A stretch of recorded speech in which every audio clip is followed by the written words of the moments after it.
क्या जो मार्कर था करने वाला मेरा क्वेश्चन सर, तो फिर एक जो तुम्हारा जब उनको ऑर्डर देता था तो वो कैसा आता था इतने टाइम के अंदर, क्योंकि काफी फॉर्मूला एरियाज के अंदर होते हैं, वेस्टर्न साइड में होता है, तो वहां पे एक साल के अंदर कैसे ऑर्डर आता है? जियो में अभी हमने शुरू किया है फर्स्ट चैप्टर, और अभी चल भी बुलाओ हमको जल्दी, क्या हमको आ जाए माशाल्लाह बहुत 4 मिनट वीडियो, अब टाइम कम है, अब फास्ट ट्रैक है, 2 दफा रिवाइज करवाना मैंने सारा कुछ।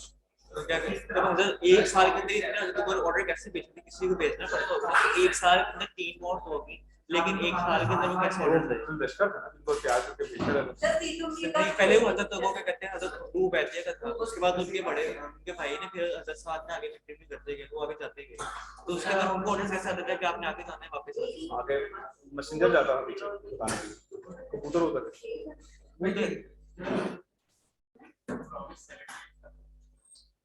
मैंने अगेन आज भी नजीर बैठा हुआ था, जब नजीर साहब मुझे कह रहे थे कि आप जरा अपना पेस स्लो रखिएगा, ठीक है, मैंने अपना ज़हन इसीलिए बनाया था, और मैंने परसों से ब्रेकें इसलिए लगाई हुई थी, वरना तो ये अभी आज मैंने कुरान पैसे उड़ा देने थे सारे, ठीक है। अगेन मुझे उन्होंने कहा कि यार नए लोग ऐड हो रहे हैं, तो अभी जरा स्पीड को थोड़ा सा स्लो कर लें इस वीक के लिए, अगले वीक के लिए स्पीड बढ़ा।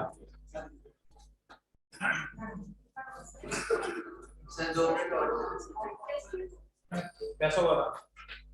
आसान था? पूरा कर लिया था?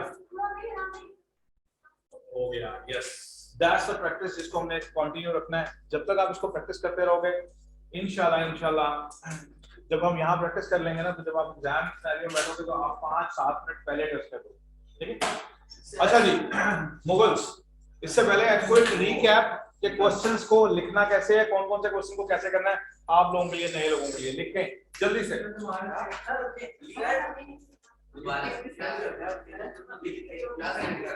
मैं क्वेश्चन पेपर पैटर्न बता रहा हूँ, पेपर पैटर्न बता रहा हूँ, ठीक है। इन बच्चों के लिए लिखना होगा जिनको जो भी नहीं आया, बस खामोश, आवाज बंद।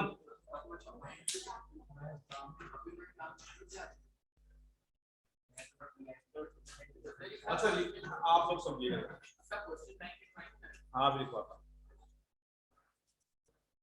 हमारा ज्योग्राफी का हिस्ट्री और ज्योग्राफी 2 पेपर होते हैं, राइट, 75 मार्क्स ईच, पता है आपको? आपको पता है बेटा? Excuse me, 75 marks each, right. पहला जो क्वेश्चन होता है हिस्ट्री के अंदर, उसको कहते हैं कंपल्सरी पार्ट। इसके अंदर क्या क्या होता है वो, पहला जो पार्ट होता है, ये वैसे टोटल जो है 25 मार्क्स का होता है क्वेश्चन, राइट, पूरा। जो पहला पार्ट है वो 3 मार्क्स का होता है, इसमें पैसेज गिवन होता है, ठीक है, 1 passage is given and out of it we need to get 3 reasons, उसी पैसेज के अंदर से पढ़कर उसकी लैंग्वेज को चेंज करना है। बस आप क्या करना है, आपने उस लैंग्वेज को चेंज करना है। आप उस लैंग्वेज को चेंज करेंगे तो you will write down 3 marks की वो 3 रीजंस, और इसके लिए आइडल टाइम कितना है? 2 मिनट्स। हाँ, सोर्स वाला, ठीक है, ये सोर्स वाला पैसेज वाला है, इसमें पैसेज दिया होगा। बात समझ आ गई? Ideal time to attempt this question is 2 minutes. 3 reasons आपने उसमें से निकालनी है and you will convert these 3 reasons in your own words. If you write down the same language, you will not be given full marks 3. ठीक है? B part is a picture story. That part is done in ये 5 marks का question होता है। That part is done in 2 parts. इसको 2 हिस्सों में करना होता है। पहला पिक्चर इन्फ्रेंस, इन्फ्रेंस कहते हैं, अयान जुबैरी देख रहे हैं? जी सर। आवाज मेरी क्लियर है ना? क्लियर है, क्लियर। ओके। ये जो इन्फ्रेंस वाला क्वेश्चन होता है, इसको 2 हिस्सों में करना होता है, यानी कि पहला आपने पिक्चर के अंदर सुपरफिशियल फीचर्स देखे कि क्या नजर आ रहा है, पिक्चर के अंदर क्या दिखाया हुआ है. You will explain picture in your own words कि पिक्चर में है क्या. ऑलराइट, इसको जो आपने एक्सप्लेन किया तो 2 मार्क्स मिल गए आपको, सिर्फ पिक्चर को एक्सप्लेन करने का जो आपको नजर आ रहा है उसमें. ठीक है. Then you relate the picture with the topic of the book. Topic of the book से आपने इसको रिलेट कर दिया, तो you will get 3 more marks. कितनी टोटल लाइनें लिखनी चाहिए आपको? 7 to 8 लाइंस लिखनी है. 4 मिनट इसका आइडियल टाइम है. ठीक हो गया. दिस इज कॉल्ड, हाँ जी, टोटल 4 मिनट इसका आइडियल टाइम है इसको अटेम्प्ट करने का. बताता हूं बेटे, 1 hour 30 मिनट्स है जी. बस इसलिए तो साथ हर क्वेश्चन के साथ टाइम बता रहा हूं, इसलिए तो टेस्ट भी टाइम के साथ होता है. अभी जो टेस्ट मैं लूंगा बकायदा, जिसमें मैं खुद हूंगा, वो 7 मिनट के बाद, यानी कि आपको 4 मार्क का क्वेश्चन है, 3 मिनट के बाद एक नया क्वेश्चन, 3 मिनट के बाद एक नया क्वेश्चन, 7 मार्क का क्वेश्चन है, 10 मिनट के बाद एक नया क्वेश्चन. ऐसे टेस्ट लूंगा. अभी ये शुरू होंगे अभी इस महीने के बाद. अच्छा जी, सो गेट रेडी. अपने हाथों को जरा मजबूत कर लो. वैसे लोगों में मजबूत करवा दूंगा अभी अब शुरू करना है ना. तो 4 मिनट्स, गॉट इट. अच्छा, फिर C part, it's the 7 marks question. 7 mark question के लिए पहली निशानी ये है कि it always starts from Y. Y से शुरू होता है, right. You need to mention 3 reasons in 3 paragraphs.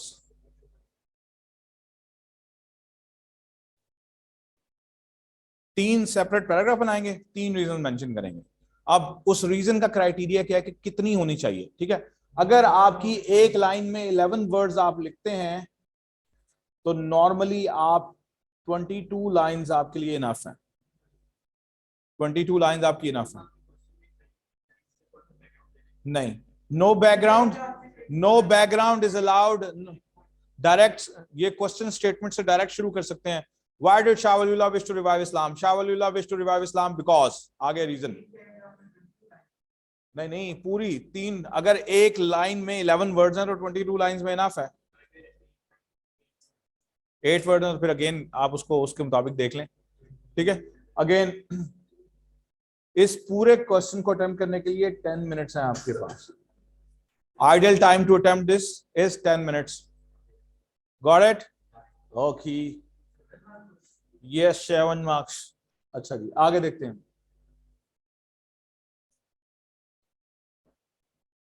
D part, it's the 10 marks question. It is called ऐसे टाइप क्वेश्चन. ऐसे टाइप क्वेश्चन क्या होता है? मिटा दूं ये ऑनलाइन आजाद, मिटा दूं?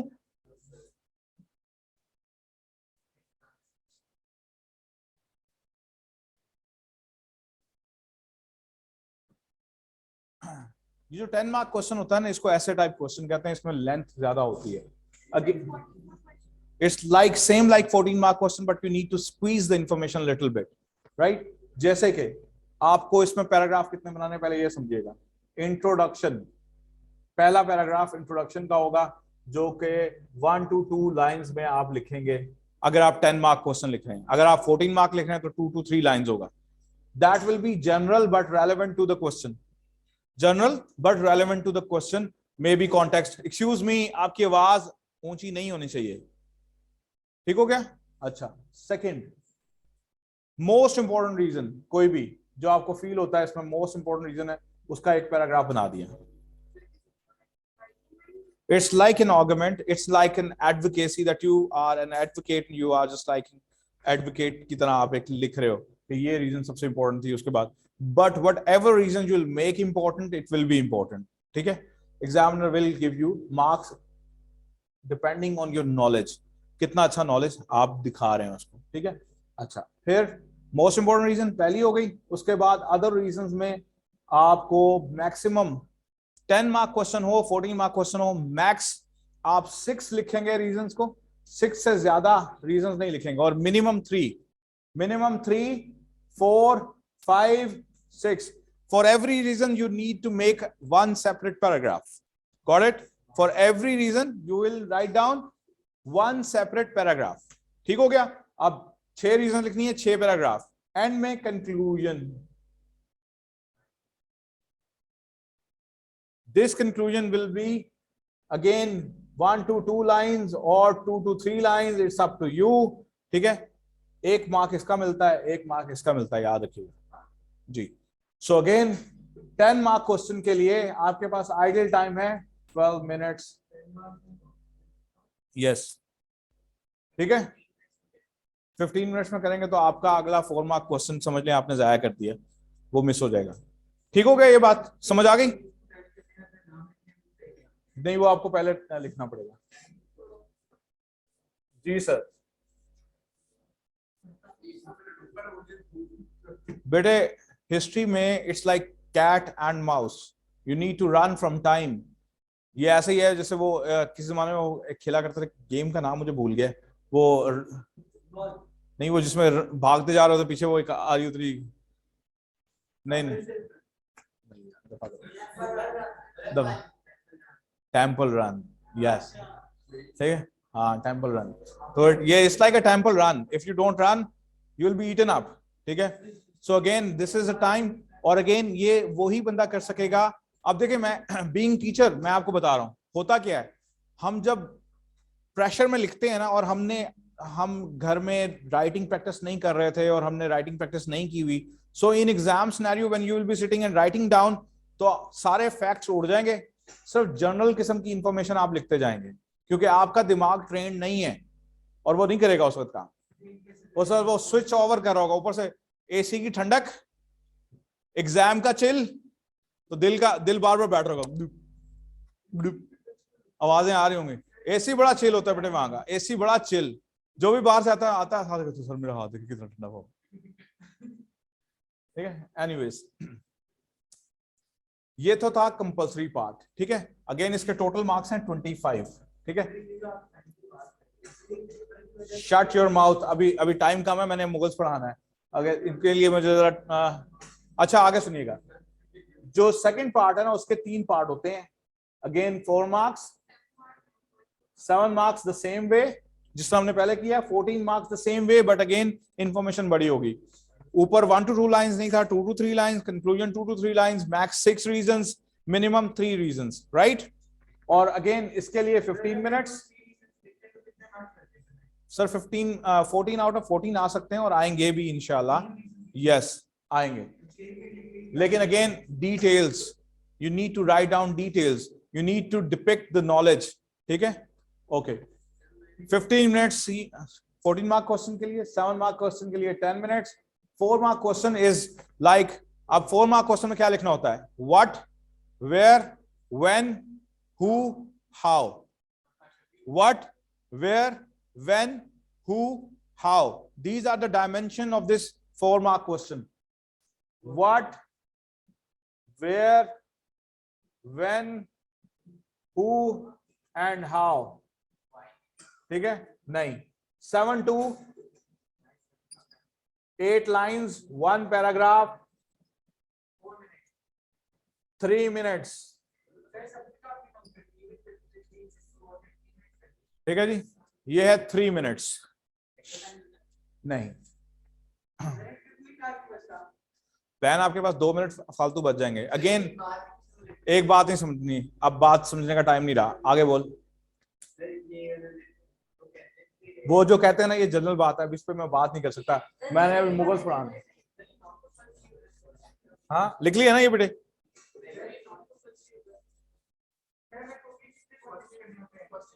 आपको 5 क्वेश्चंस गिवन होते हैं, कंपल्सरी क्वेश्चन छोड़कर 4 में से 2 करने होते हैं. और कंपल्सरी तो लाजमी है ना. Total 3, 90 minutes. 90 मिनट्स में आपने पेपर करना है बस. यस, बस. मुगल्स क्वेश्चन बैंक लिखें जी. हम क्या करते हैं, हम पहले पूरे क्वेश्चन बैंक लिखेंगे, फिर हम वन करते जाएंगे. क्वेश्चन बैंक लिखें मुगल्स का. What were the achievements of Aurangzeb. What were the achievements of Aurangzeb? 4 marks. What were the achievements of Aurangzeb? 4 marks. Ji, 4 marks.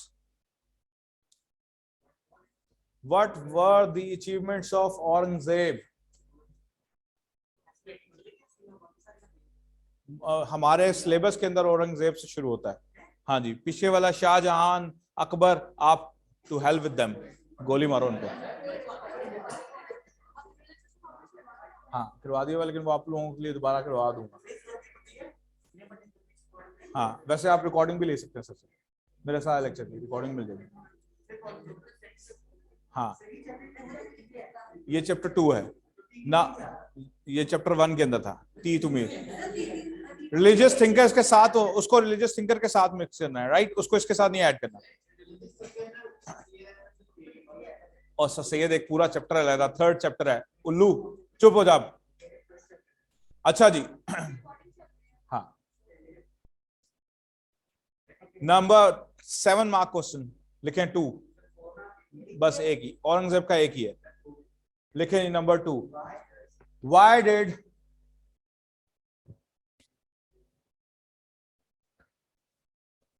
Aurangzeb, बल्कि why was Aurangzeb unpopular? Why was Aurangzeb unpopular by the time of his death?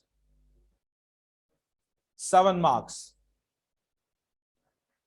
By the time of his death, 7 marks. Next question.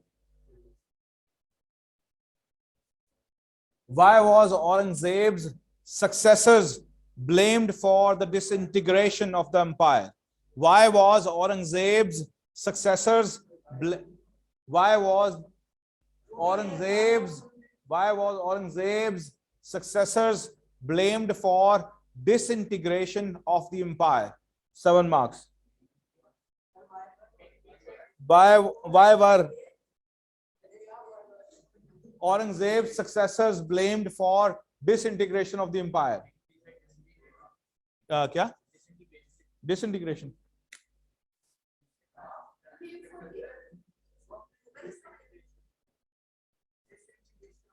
The empire. 7 marks. जी जी, मुगल से सिर्फ इतना ही, ठीक है। हाँ आगे, इसके आगे एक और पार्ट आता है, 14 मार्क क्वेश्चन लिखे। मैं अभी बताता हूँ वो भी सारा। ये जो चैप्टर 2 है ना, ये बेटे 7 मार्क्स के भी लिखवा रहा हूँ। वाई से शुरू होने वाला हर क्वेश्चन 7 मार्क्स होता है। अच्छा अभी ना मैं आपको चैप्टर 2 का मुगल का पार्ट करवा रहा हूँ। इसके बाद मुगल्स के साथ ही एक और चीज अटैच है, उसको बोलते हैं मराठास। तो मराठा से रिलेटेड क्वेश्चन लाता होंगे, ठीक है। वो कौन कौन से हैं वो लिखे हैं प्लीज।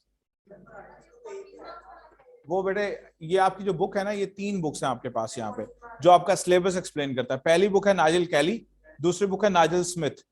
चैप्टर 1 को पढ़ने के लिए और चैप्टर 2 को पढ़ने के लिए और सेक्शन 1 को कंप्लीटली समझने के लिए आपको नाइजल स्मिथ बहुत जरूरी पढ़नी है, क्योंकि पिछले 5 साल के पेपर जितने भी आ रहे हैं, उनमें से जितने भी न्यू 7 मार्क क्वेश्चन आए, जितने भी 4 मार्क क्वेश्चन आए, they all were from Nigel Smith, not from Nigel Kelly, ठीक है। नहीं, पास पेपर में से आप लिमिटेड एडिशन पढ़ेंगे ना, आप रॉबर्ट क्लाइव पे आ गया, ठीक है, वेस्टर्नाइजेशन पे आ गया। अगर आप 2015 से लेकर आप अभी 2021 तक के क्वेश्चन देखें तो सेक्शन 1 से आए हुए क्वेश्चन जो है मोस्टली नाइजल स्मिथ से आते हैं, विच मींस नाइजल स्मिथ के पेज नंबर 2 से 38 तक पढ़ना आपके लिए मस्ट है। बताने लगा अभी मराठास के क्वेश्चन लिखें। Who was Shivaji Rao? Who was Shivaji Rao? Baji Rao Mastani. Who was Shivaji Rao?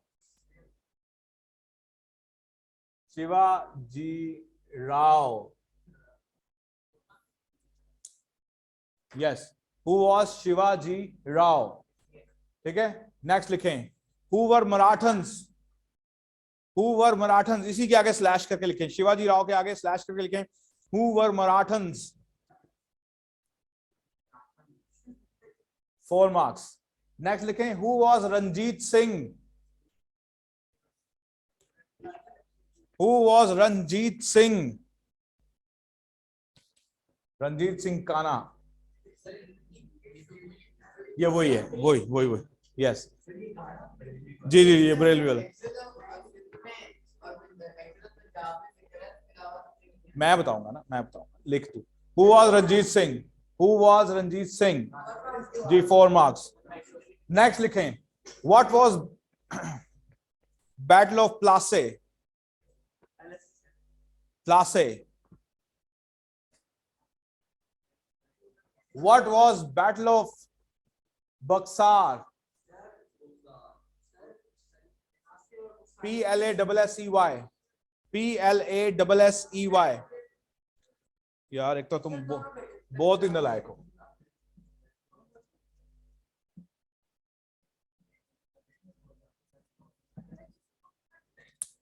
Battle of Plassey and Battle of Buxar, right?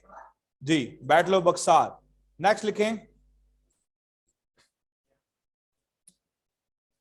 बल्कि अभी इधर तक आगे, अभी इसका इधर तक स्टॉप करें. क्वेश्चन तो लिखे ना, टाइम बहुत कम रह गया है. मुझे आपको 2-3 क्वेश्चन तो आज करवाने हैं. आगे क्वेश्चन बाद में लिखाऊंगा. क्वेश्चन बैंक के लिए पूरा एक पेज छोड़ दें खाली. क्वेश्चन बैंक के लिए पूरा एक पेज इसके आगे खाली छोड़ दें ताकि हम इसको कवर करेंगे. हाँ हाँ. वो नहीं भाई, बट वाले 4 में, हु वाज वाले भी 4 में, बाकी 7 वाले 7 नहीं. ठीक है. हाँ, ये पेज छोड़ दो, एक पूरा पेज छोड़ दो, क्योंकि बहुत क्वेश्चन अभी लिखवाने हैं तुम्हें मैंने. Once we are done with ये जो क्वेश्चन लिखवा रहा हूं ना, फिर आई बेट यू कि तुम्हें कोई भी कहीं से भी क्वेश्चन देगा तुम उसको कर लोगे अगर तुम पढ़ लोगे. यस, कंडीशन इज पढ़ लोगे. ख्वाजा, तू चाहता है कि मैं बेइज्जती करूं? चाह रहा है ना, बस अब आवाज ना निकले. हाँ, सब कुछ आएगा. नाइजल स्मिथ में है. आपको नाइजल स्मिथ लेने की जरूरत नहीं है. मैं आपको ना उसकी पीडीएफ फाइल आपको भेज दूंगा. You will get to know it. बस now shut your mouth.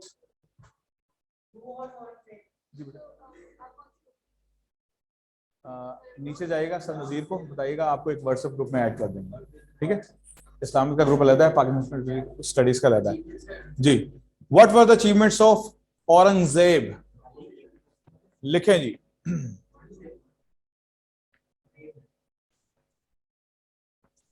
Aurangzeb being an emperor was blessed with the vast empire from Kashmir to Karnataka, was blessed with a vast empire from Kashmir to Karnataka, the largest in the history of Mughals. जी, Kashmir to Karnataka. जरा imagine करें कि अभी तो हम सिर्फ पाकिस्तान में की बात करें. कश्मीर है आपसे भी आगे. कर्नाटक कहाँ है? कर्नाटक बेसिकली है तमिलनाडु, यानी कि श्रीलंका का border.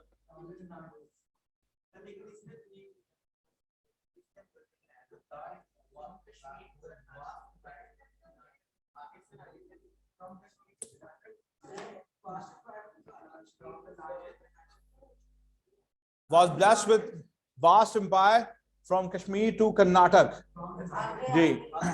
It was very difficult to administer the vast empire with a single ruler. Administer या manage लिख लो. To manage a vast empire with a single ruler. So he re-established Mansabdari system. So he re-established with a single ruler. So he re-established Mansabdari system. Mansabdari system and Mansabdari system. Mansabdari की spelling बहुत ही तू ना बेटे, एक बात सुन लो, जो भी बात करनी है मुझसे करनी है. अगर क्रॉस डिस्कशन हुई तो खैर नहीं, अब दोबारा बेइज्जती शुरू हो जाएगी.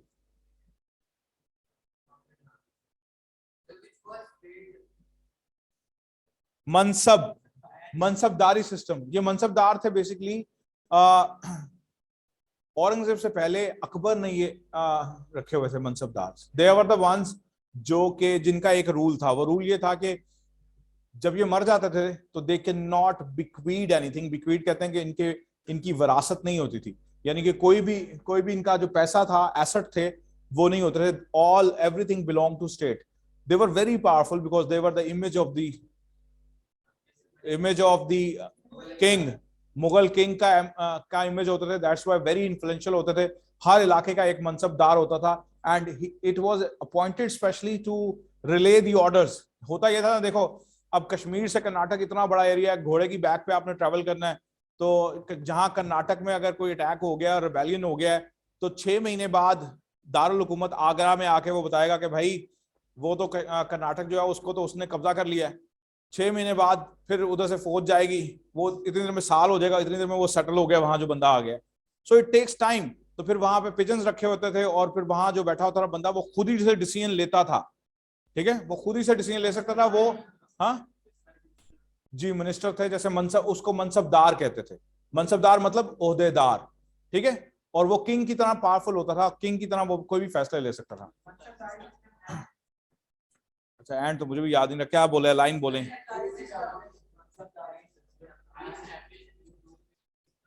हाँ, mansabdari system like Akbar, mansabdari system like Akbar, in order to fulfill the war expenses, in order to fulfill the war expenses, he had to reimpose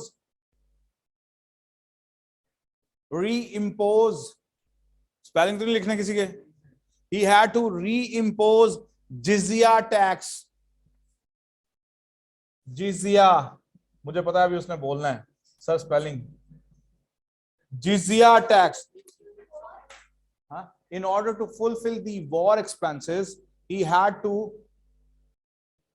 reimpose jizya tax on non-Muslims.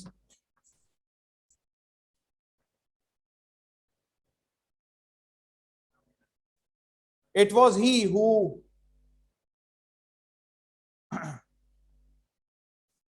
tackled the Marathans in the south.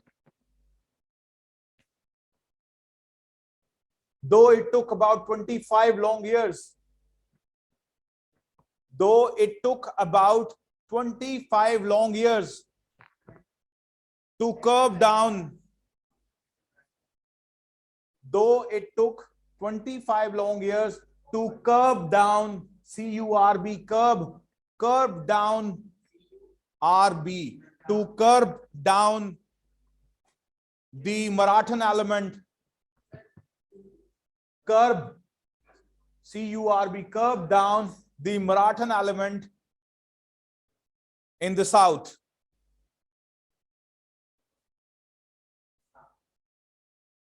He was the man who ruled the empire for the longest time. He was the man who ruled the empire for the longest tenure, kar lo. As he came to the throne at the age of 39, for the longest period.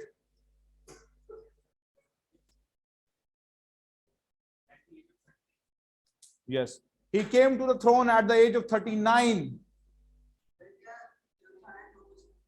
He came to the throne at the age of 39 and died at the age of 89. 39 में 1703, हाँ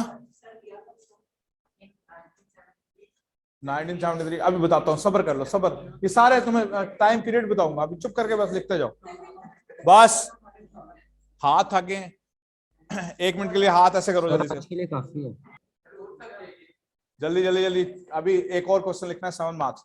अच्छा, इस question की समझ आ गई सबको? समझ आ गई आपको? बेटे excuse me, what's your name? Tayyab, समझ आई क्या लिखा आपने? ओके,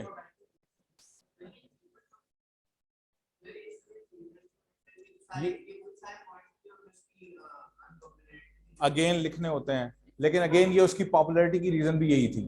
औरंगजेब, आप जो पढ़ रहे हो नाइजल कैली पढ़ रहे हो, Nigel Kelly is written by a गोरा, एंड ऑल दोज हिंदूज, जितने भी हिंदूज थे वो औरंगजेब को कभी पसंद नहीं करते थे। Aurangzeb was a person who used to stitch caps, वो टोपियां बुनता था और वो सेल करता था और उससे वो अपनी इनकम जनरेट करता था। He was a man who had written Quran by him his own hand, ठीक है, तो बड़ा रिलीजियस था। यस, उसके बारे में प्रोपेगेंडा, क्योंकि उसने जिहाद को दोबारा से फ्लोट किया था। 25 लॉन्ग ईयर्स तो खुद भी जिहाद करता रहा है, ठीक है, उसको तो टाइम ही नहीं मिला कि वो आकर स्टेट में कुछ और भी वेलफेयर के काम कर सके, वो इतनी बुरी तरह फंसा हुआ था। लेकिन ये भी एक फैक्ट है कि उसके दौर में सबसे बड़ी इंपायर हुई थी, and he was a warrior, a real warrior.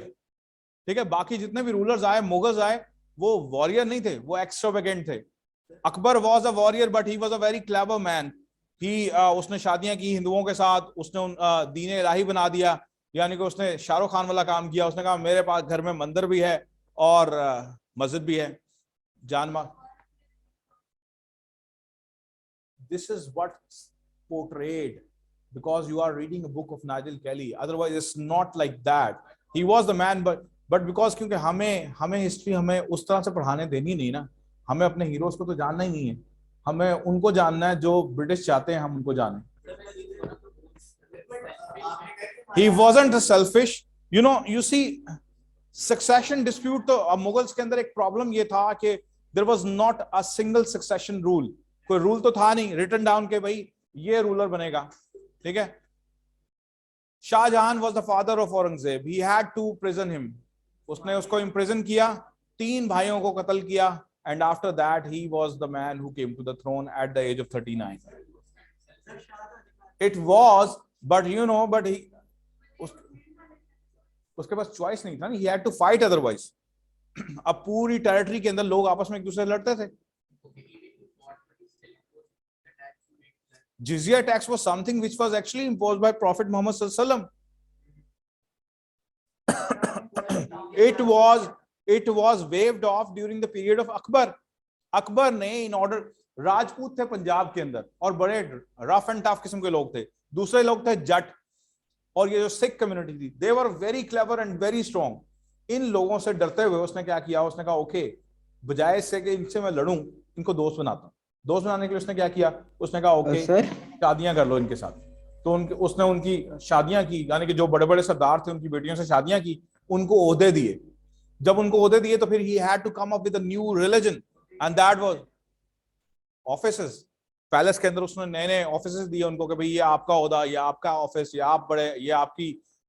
तो अब उससे क्या हुआ, लोग, हिंदू लोग, उनकी जो वो रेवोल्यूशनरी एक्टिविटीज थी वो तो खत्म हो गई, और थोड़ा सा उसके लिए काम डाउन भी हो गया सिचुएशन, लेकिन दीन जो था वो टॉपसी टर्वी हो गया। ठीक है, फिर वहां पे दीन इलाही बन गया। उसने कहा जी एक दिन मेरा है, एक दिन बेटी ये क्या हो रहा है। अच्छा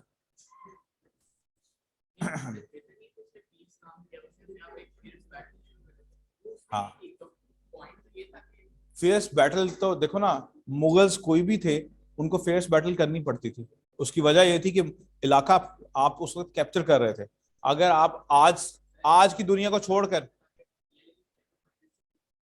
क्लेवर माइंडेड देखो ना, क्या क्लेवर माइंडेड, कॉम्प्रोमाइज करके कहा ओके थैंक यू आ जाओ। औरंगजेब के बाद देखे ना क्या बना, औरंगजेब के बाद औरंगजेब ने प्रिंस मुअज्जम को अपनी लाइफ टाइम के अंदर किंग बनाया था, with in 1 years time governor बनाया था। ठीक है, और प्रिंस मुअज्जम को प्रिंस अपने बाद किंग डिक्लेयर किया था कि he will be king. With in 1 years time उसको कत्ल कर दिया गया, विद इन कोर्ट उसको कत्ल हो गया।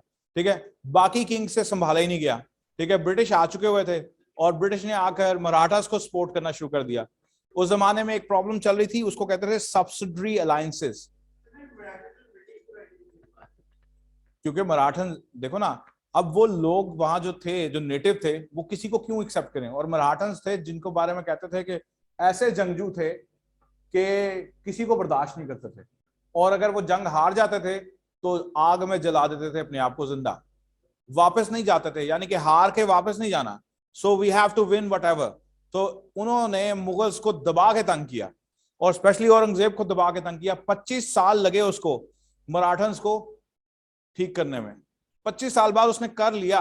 1761 में शाह वलीउल्लाह ने पहली बैटल ऑफ पानीपत लड़ी थी, और उस पहली बैटल ऑफ पानीपत के अंदर जी, और उस पहली बैटल के अंदर जाकर आपने मराठन्स को डिफीट भी किया, पहली दफा मुगल्स डिफीट कर पाए।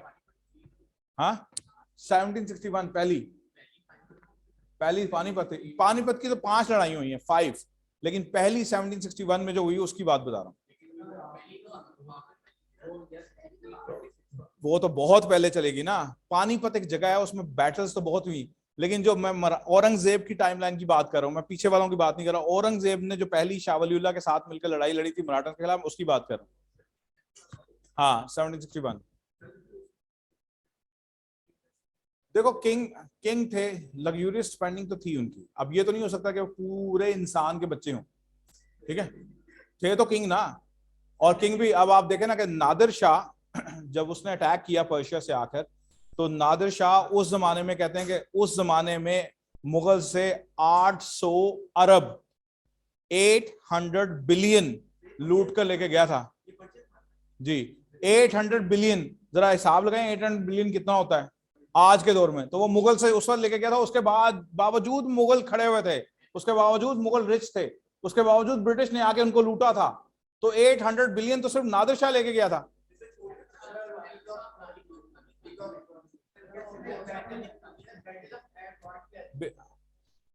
अभी रॉबर्ट क्लाइव पढ़ाऊंगा, उसमें सारा लिखवाऊंगा। अच्छा अभी अभी जिस तरफ आ रहे हैं उस तरफ आए।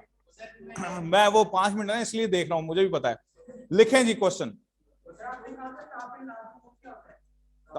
बेटे तुम जितना मर्जी मुझे डीरेल कर लो, क्वेश्चन तो लिखना ही लिखना, लिखो, बहुत रेस्ट हो गया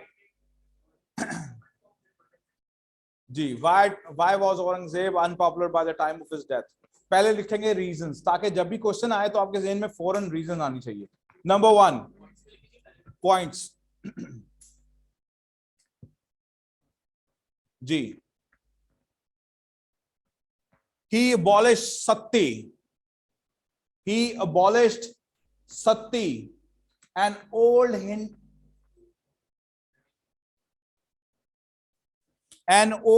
Hindu tradition. He abolished sati, an old Hindu tradition of burning a widow with her husband alive जी।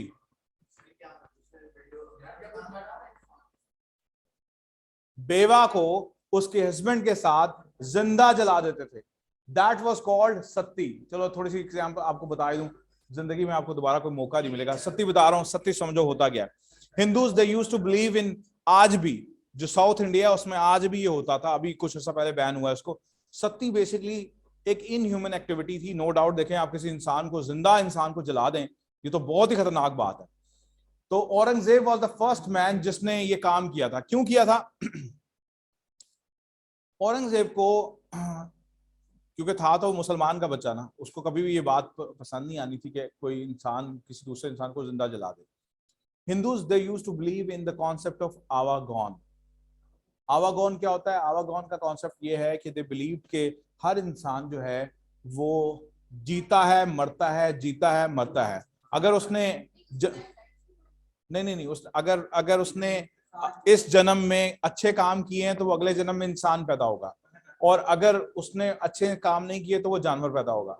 फिर अब वो जो उनकी जो शादी होती है ना, वो आग के गिर्द घूमकर कसम खाते हैं कि हम 7 जन्म साथ साथ रहेंगे। अब बेचारी ने ये कसम तो खा ली, अब अगर खावन मर गया तो खावन तो अगले जन्म में जानवर पैदा हो गया, तो फिर तू भी तो उसके साथ जानवर पैदा हो ना, जल मर। ये है हिंदुओं का कॉन्सेप्ट। तो इसको उनके मजहब में एक ही शादी है, हिंदुओं ने उसको उनका तो ट्रेडिशन ना। सर जी मीटिंग एंड होने वाली है। अच्छा दफा करो यार इस बात को, नहीं सुननी ना, लिखो रीजन। सेकंड रीजन टाइम बहुत, अभी जल्दी से। Second reason, he reimposed jizya tax on non-Muslims, which was waived off once by Akbar. He reimposed jizya tax which was waived off once by Akbar in a goodwill gesture.